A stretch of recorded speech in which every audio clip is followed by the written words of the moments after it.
Les textes liturgiques du lundi 10 octobre 2022. Première lecture. Nous ne sommes pas les enfants d'une servante, nous sommes ceux de la femme libre. Galates 4, 22, 24, 26, 27, 31, 5, 1. Lecture de la lettre de saint Paul apôtre aux Galates. Frères, il est écrit qu'Abraham a eu 2 fils, l'un né de la servante, et l'autre de la femme libre.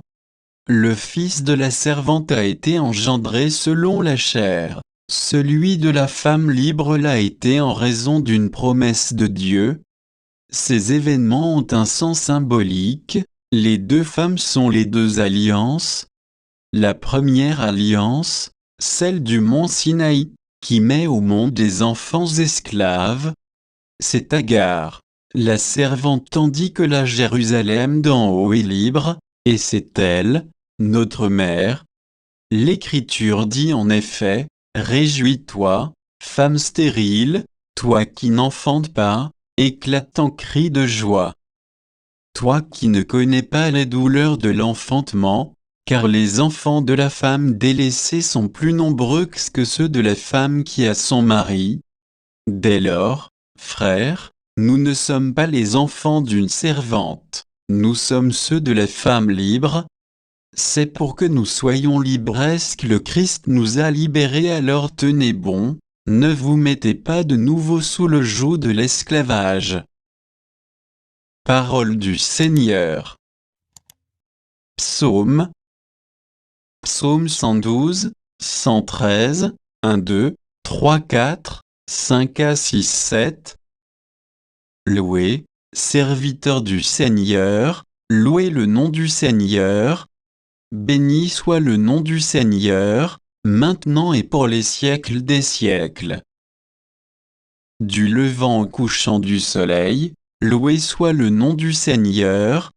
Le Seigneur domine tous les peuples, sa gloire domine les cieux.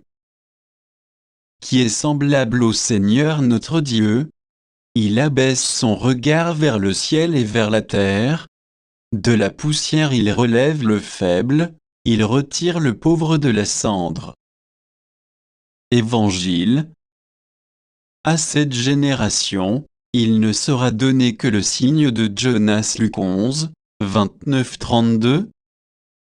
Évangile de Jésus-Christ selon saint Luc. En ce temps-là, comme les foules s'amassaient, Jésus se mit à dire, « Cette génération est une génération mauvaise. Elle cherche un signe, mais en fait de signe il ne lui sera donné que le signe de Jonas. Car Jonas a été un signe pour les habitants de Ninive. Il en sera de même avec le Fils de l'homme pour cette génération. Lors du jugement, la reine de Saba se dressera en même temps que les hommes de cette génération, et elle les condamnera. En effet, elle est venue des extrémités de la terre pour écouter la sagesse de Salomon, et il y a ici bien plus que Salomon. Lors du jugement, les habitants de Ninive se lèveront en même temps que cette génération, et ils la condamneront.